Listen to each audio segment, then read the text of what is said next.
আসসালামু আলাইকুম। আশা করি সবাই সুস্থ আছেন, ভালো আছেন। ইরান, ইসরায়েল, আমেরিকার যুদ্ধ আজকে থেকে ভয়ঙ্কর রূপ নিচ্ছে। আমেরিকা ৪৮ ঘন্টার একটা আল্টিমেটাম দিছিল। সে টাইম শেষ হবার আগেই ইসরায়েল ইরানে হামলা শুরু করছে। অলরেডি ২টা পেট্রোকেমিক্যাল সাইডে হামলা করছে এবং একটা গ্যাস উত্তোলনের সাইডে হামলা করছে। আচ্ছা, এইগুলো দেখি আমরা একটু নিউজে ভিডিওতে দেখা যায় কিনা। দেখি এটা কি ১ ঘন্টা আগের। পিটেক্স কি বলে? পিটেক্স বলছে দেখি, ইরান আজ তার সবচেয়ে বড় বোমা হামলা অভিযানের সাক্ষী হবে এবং আগামীকালের গতি আরো বাড়িয়ে দেব। ও তার মানে শুধু ইসরায়েল না, আমেরিকাও শুরু করছে। আমেরিকা ইসরায়েল দুজনে মিলেই শুরু করছে। এদের টাইটেল গুলো আরবিতে থাকে, যার কারণে হচ্ছে ট্রান্সলেট ছাড়া কোনো উপায় নাই। আর বাংলা মিডিয়া এগুলো তো দেখা শুধু প্রোপাগান্ডা, ভুলভাল নিউজ দিয়ে শুধু ভিউ ব্যবসা করে। এই জন্য এগুলো নিয়ে বিশ্বাস করা যায় না। এই জন্য আরবি চ্যানেলগুলো দেখি। এই ভিডিওগুলোর মধ্যে মানে আপডেট পাওয়া যায়। আজকে আমরা এই যে ভিডিও দেখছি, এই যে খবরগুলো শুনতেছি, এটা হচ্ছে আগামীকালকে আমাদের মিডিয়ায়, আগামীকালকে সন্ধ্যা বা তারপরে হচ্ছে এগুলো আপডেট দিবে। আচ্ছা, এটা কি বলছে? ইরানিরা ভাবছে আমরা কিভাবে পাইলটদের উদ্ধার করতে পেরেছি এবং তিনি জোর দিয়ে বলেন যে সব দিক থেকে এই অভিযানটি ছিল ব্যতিক্রমী। তিনি ব্যাখ্যা করেন যে অন্যতম জটিল ও বিপজ্জনক এক অভিযানে মার্কিন বাহিনীর দ্বিতীয় পাইলটকে উদ্ধার করতে ইরানের আকাশসীমার ভেতরে টানা ৭ ঘন্টা ধরে উড়ছিল। পিটেক্স আরও বলেন যে যুদ্ধ শুরুর পর থেকে আজ ইরানের সবচেয়ে বড় বোমা হামলার সাক্ষী হবে। তিনি ইঙ্গিত দেন যে আগামীকাল হামলার গতি আরও বাড়বে, যা ইরানের অবকাঠামোকে লক্ষ্য করে একটি বড় আকারের সামরিক উত্তেজনা বৃদ্ধির লক্ষণ। হ্যাঁ, করো, ইরানও তোমাদের ছাড়বে না। আচ্ছা, তারপর দেখি ট্রাম্প কি বলছে। ও, ট্রাম্পের আজকে আবার একটা লাইভ ভাষণ আছে। আমেরিকাতে তো এখন সকাল হয়তো ১০টা ১২টা বাজে। এখনই লাইভ ভাষণটা হয়ে গেছে অলরেডি মনে হয়। দেখি ট্রাম্প কি বলে। পুরো ইরানকে এক রাতেই নিশ্চিহ্ন করে দেয়া যেতে পারে, হয়তো আগামীকাল রাতেই। তার মানে কি একেবারে নিশ্চিহ্ন করতে নিউক্লিয়ার ছাড়া কোনো উপায় নাই? বোমা হামলা তো এই ১ মাস ৮-১০ দিন যাবৎ করছে, নিশ্চিহ্ন তো হয় নাই। তার মানে কি কালকে নিউক্লিয়ার অ্যাটাক করবে? দেখি কি হয়। ট্রাম্প এইটাই কি বলছে দেখি। ট্রাম্প এখানে বলছে আমরা ইরানিদের কাছ থেকে বার্তা পাচ্ছি, যেখানে তারা তোমাদের বোমা হামলা চালিয়ে যাওয়ার আহ্বান জানাচ্ছে, কারণ তারা স্বাধীনতা ও এই শাসনের পতন চায়। হাসির ব্যাপার। ইরানিরা বলছে যে আরো বোমা হামলা করো, ইরানি শাসনের পতন চায়, জনগণ নাকি এই কথা বলছে। ব্যাপারটা হয়েছে যে আব্বাস আরাকচি, ইরানের পররাষ্ট্রমন্ত্রী, সে হচ্ছে এই ইটারে মানে একটা যুদ্ধবিরতি যে ৪৫ দিনে চাইছিল, একটা যুদ্ধবিরতি চাইছিল, সেটা সে নাকচ করে দিচ্ছে একদম সরাসরি মুখের উপরে। সে বলছে তোমরা হামলা করো, আমরাও করব। আচ্ছা, দেখি তারপরে কি আছে। এটা কি দেখি। এটা বিপ্লবী গার্ডের গোয়েন্দা প্রধান নিহত হওয়ার পর মোস্তফা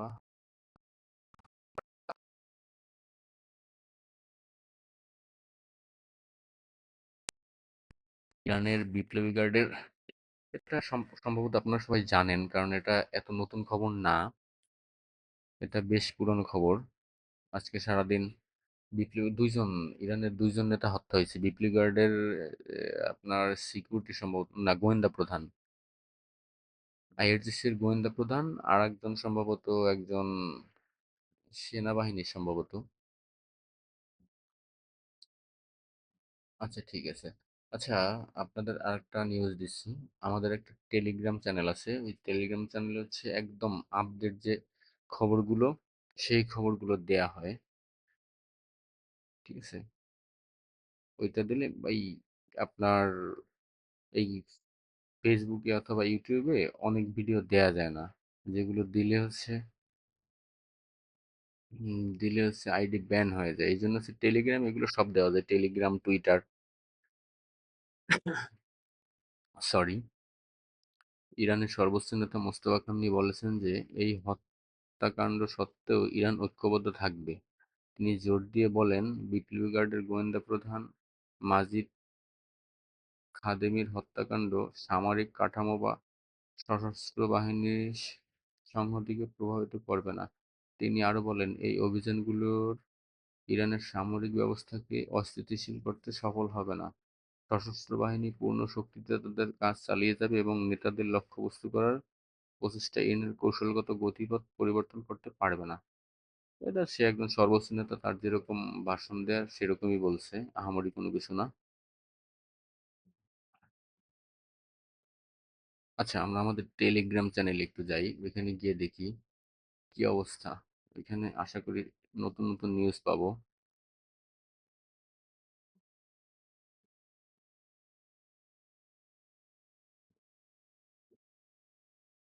লেবাননের প্রতিরোধে আন্দোলনে হিজবুল্লাহর দক্ষিণ লেবাননের আকাশে ইসরায়েলি বাহিনীর একটি হারমিস 450 ড্রোন ভূপাতিত করার ভিডিও প্রকাশ করেছে। দেখি তো এটা কি।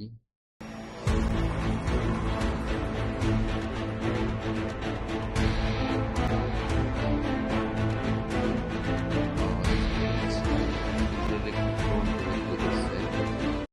সাউন্ড অফ করে দিই।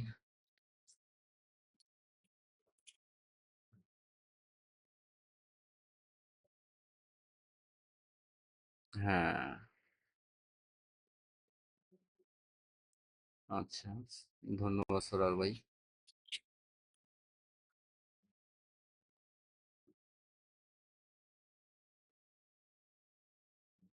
ও, এই যে ট্রাম্পের ভাষণটা চলে আসছে অলরেডি।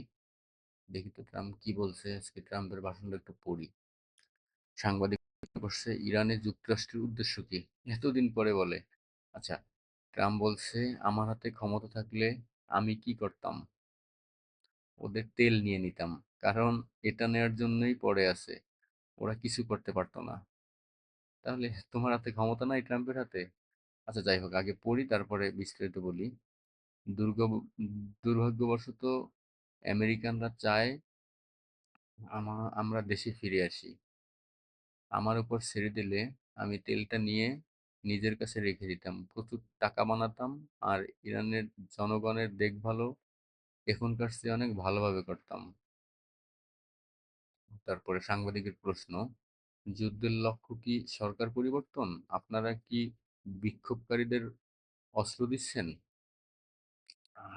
ট্রাম্প বলছে, ওদের কাছে তো বন্দুক নেই, আমরা কিছু বন্দুক পাঠিয়েছিলাম, কিন্তু যাদের সেগুলো পৌঁছে দেওয়ার কথা ছিল, আমি কিন্তু আমার লোকদের আগেই বলেছিলাম যে এমনটাই ঘটবে। ঠিক যা বলেছিলাম তাই হয়েছে। তারা বন্দুকগুলো নিজেদের কাছেই রেখে দিয়েছে। তারা বলছে, কি সুন্দর বন্দুক, এটা আমার কাছেই রেখে দিই। নির্দিষ্ট এই লোকগুলোর ওপর আমি খুবই বিরক্ত, আর এর জন্য তাদের চরম আসল গুনতে হবে। সাংবাদিকের প্রশ্ন, আগামীকাল সন্ধ্যা 8টায় কি হরমুজ প্রণালী খোলার চূড়ান্ত ডেডলাইন? হ্যাঁ, ওদের প্রস্তাব মোটেও যথেষ্ট নয়। প্রশ্ন, যেসব আমেরিকান এই যুদ্ধের বিরোধিতা করছে তাদের উদ্দেশ্যে কি বলবেন? ট্রাম্প ট্রাম্প বলছে, তারা বোকা, কারণ যুদ্ধটা শুধু একটা কারণেই হচ্ছে কারণ যুদ্ধটা শুধু একটা কারণেই হচ্ছে, ইরানের হাতে কোনো পারমাণবিক অস্ত্র থাকতে পারবে না। সাংবাদিকের প্রশ্ন, ইরানের সামরিক শক্তি সম্পর্কে আপনার মূল্যায়ন কি? ট্রাম্প বলছে, আমার মতে ইরান মোটেও শক্তিশালী কিছুই নয়। আর সেটা আমরা খুব শীঘ্রই দেখতে পাবো। সাংবাদিকের প্রশ্ন, আপনারা কি ৪৫ দিনের কোনো যুদ্ধবিরতির প্রস্তাব বিবেচনা করছেন? ট্রাম্প, যুদ্ধবিরতি যদি কাউকে করতে হয় সেটা শুধু আমিই করব। আমি কোনো যুদ্ধবিরতির কথা বলিনি। তবে ওরা খুব করে একটা যুদ্ধবিরতি চাইছে। সাংবাদিকের প্রশ্ন, ইরানের ব্রিজ বা পাওয়ার প্ল্যান্টে হামলা চালানো কি যুদ্ধাপরাধ হবে না? ট্রাম্প বলছে, ওরা নিজেদের বিক্ষোভকারীদেরই হত্যা করে। ওরা নিজেদের বিক্ষোভকারীদেরই হত্যা করে। ওরা এক একটা জানোয়ার। আর আমাদের ওদের থামাতে হবে। ওরা ৪৫,০০০ বিক্ষোভকারীকে হত্যা করছে। ওদের হাতে কোনোভাবেই পারমাণবিক অস্ত্র তুলে দেওয়া যাবে না। সেটা হাতে দেওয়াই বরং যুদ্ধ অপরাধ। বিষয়টা খুব সোজা, ওরা পারমাণবিক অস্ত্র চায়, অনেক দিন ধরেই সেটা চেষ্টা করে যাচ্ছে। কি মিথ্যাবাদী একটা লোক, ভাবা যায়? এত মিথ্যা! ট্রাম্পের এগুলো প্রচার। সেই যুদ্ধবিরতির জন্য পাগল হয়ে গেছে, অথচ সে এখন বলতেছে যে সে কোনো যুদ্ধবিরতির আলাপই করেনি। আচ্ছা, একটা কি হয়েছে দেখি। ইরানের সশস্ত্র বাহিনী হুঁশিয়ারি দিয়েছে যে তারা মধ্যপ্রাচ্যে অবস্থিত আমেরিকার কৃত্রিম বুদ্ধিমত্তা এআই কেন্দ্রগুলোকে লক্ষ্যবস্তু করবে। ইরানি সামরিক কমান্ডারদের ধারাবাহিক হত্যাকাণ্ডের প্রতিশোধ হিসাবে এই সিদ্ধান্ত নেওয়া হয়েছে বলে বাহিনীর পক্ষ থেকে জানানো হয়েছে। সম্প্রতি ইরান 18টি মার্কিন প্রযুক্তি প্রতিষ্ঠানের একটি তালিকা প্রকাশ করেছে, যার মধ্যে অ্যাপেল, গুগল, মেটা ও এনভিডিয়ার মতো জায়ান্ট কোম্পানি রয়েছে। ইরানের দাবি, মার্কিন ও ইসরায়েলি বাহিনী তাদের উপর হামলা ও গোয়েন্দা নজরদারিতে এই এআই এবং আইসিটি অবকাঠামোগুলো ব্যবহার করছে। বিশেষ করে আবুধাবিতে অবস্থিত মেগা এআই ডেটা সেন্টার স্টারগেটকে সম্পূর্ণ ধ্বংস করার সরাসরি হুমকি দিয়েছে তেহরান। হিজবুল্লাহ এবং আইআরজিসির পক্ষ থেকে বলা হয়েছে, শত্রুপক্ষ যদি ড্রোন ও এআই প্রযুক্তি ব্যবহার করে তাদের নেতাদের টার্গেট করা বন্ধ না করে, তবে এসব কেন্দ্রে বৈধ সামরিক লক্ষ্য হিসেবে বিবেচিত হবে। ইরানের প্রেস টিভি, বুঝি না, ইরানের একটা ইরান এখনো হামলা করে না কেন? এখনো এদের একটু হুঁশিয়ারি দেওয়ার কোনো কিছু নাই? নাকি ইরানের অস্ত্র সংকট? অস্ত্র সংকট তো হবার কথা না। এগুলোতে ইরানে আজকে একটা হচ্ছে ওদের ইউনিভার্সিটি ধ্বংস করে দিছে। তারপরে শুধু হুমকি দেয়, বুঝলাম না কিছু। এই যে আজকে রাত্রে তবে হবে, আজকে রাত্রে কোনো কিছু একটা হবে, বিশাল আকারের একটা হামলা হবে আজকে রাত্রে। এটা শিওর বোঝা যাচ্ছে। কারণ হচ্ছে ইসরায়েল যেহেতু অ্যাটাক করছে, বিশাল বড় আকারের অ্যাটাক, আজকে রাত্রে কিছু একটা হওয়ার সম্ভাবনা আছে। বড় কোনো একটা অ্যাটাক হবে আশা করা যায়। দেখি আর নতুন কোনো কিছু পাই কিনা। তেহরানের পশ্চিমাঞ্চল থেকে আমেরিকা ও ইসরায়েলের সাথে সংশ্লিষ্টতার অভিযোগে 235 জন ব্যক্তিকে গ্রেপ্তার করছে ইরানি পুলিশ। এর মধ্যে পড়া।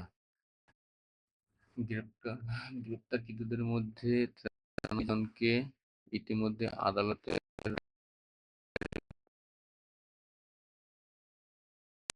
এই ব্যক্তিরা দেশের নিরাপত্তা বিঘ্নিত করার মতো কর্মকাণ্ডের সাথে জড়িত। ইরানের প্রেস টিভি। আচ্ছা, এগুলো তো দেখলাম। আর একটু উপর দিয়ে 3-4 ঘন্টা আপডেটের খবর এগুলো। 3-4 ঘন্টার মধ্যে।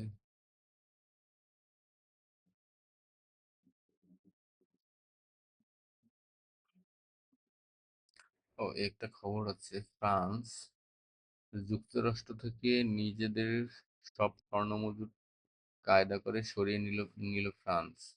ফ্রান্সের কেন্দ্রীয় ব্যাংক নিউ ইয়র্কে সংরক্ষিত তাদের 129 টন স্বর্ণ বিক্রি করে দিয়েছে এবং সমপরিমাণ স্বর্ণ ইউরোপ থেকে পুনরায় ক্রয় করেছে।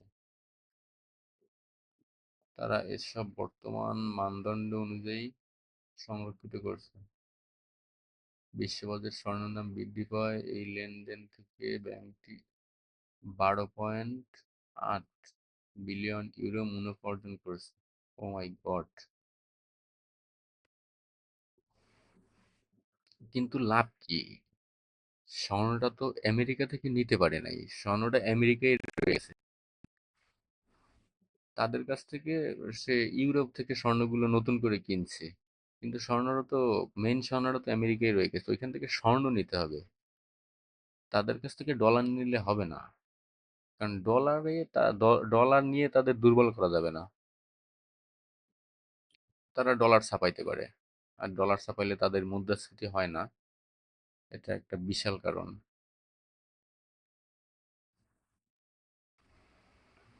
ডলার দিয়ে আমেরিকারে কখনোই দুর্বল করা যাবে না। টাকা পয়সার অভাব নাই আমেরিকা ইসরায়েলের। এটা কি একটা ভিডিও দেখি, এটা হচ্ছে ছোটখাটো একটা মিসাইল ড্রোন, হয়তো মিসাইল বা ড্রোন, এটা সম্ভবত ইসরায়েলে হামলা করছে কিছুক্ষণ আগে। ইসরায়েলের পেতাহ টিকভা টিকভা এলাকায় আঘাত এনেছে ইরানের ক্লাস্টার মিসাইল। ও ক্লাস্টার, এটা হচ্ছে আপনার ওই যে 70-80টা হচ্ছে ওয়ারহেড থাকে, একটা ওয়ারহেড থেকে 70-80 বের হয়, তার একটা পড়ছে এইখানে।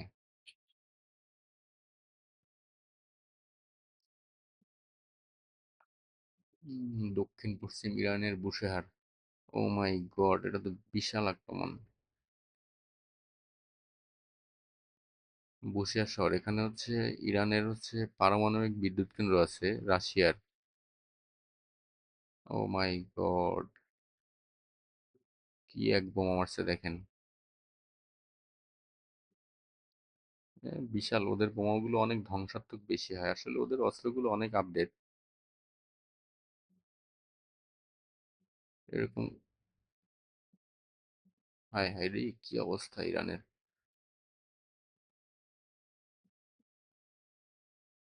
আচ্ছা, পরে দেখি আর কিছু আছে কিনা নতুন। আচ্ছা, এখানে আর নতুন নাই, লাস্ট নতুন নাই। আচ্ছা, এই ছিল এখনকার মতো আপডেট। আবার দেখি নতুন আপডেট পেলে আবার ভিডিও দেব, আশা করি। আর আপনারা যদি কোনো কিছু প্রশ্ন করেন, প্রশ্ন করলে উত্তর দেওয়া যায়, কমেন্টে প্রশ্ন করবেন, প্রশ্ন করলে উত্তরগুলো দেব। আর কি ধরনের ভিডিও চান একটু প্রশ্ন করবেন, তাহলে নতুন নতুন ভিডিও নিয়ে আসতে সাহায্য হবে। এখনকার মতো এই পর্যন্তই, আল্লাহ হাফেজ।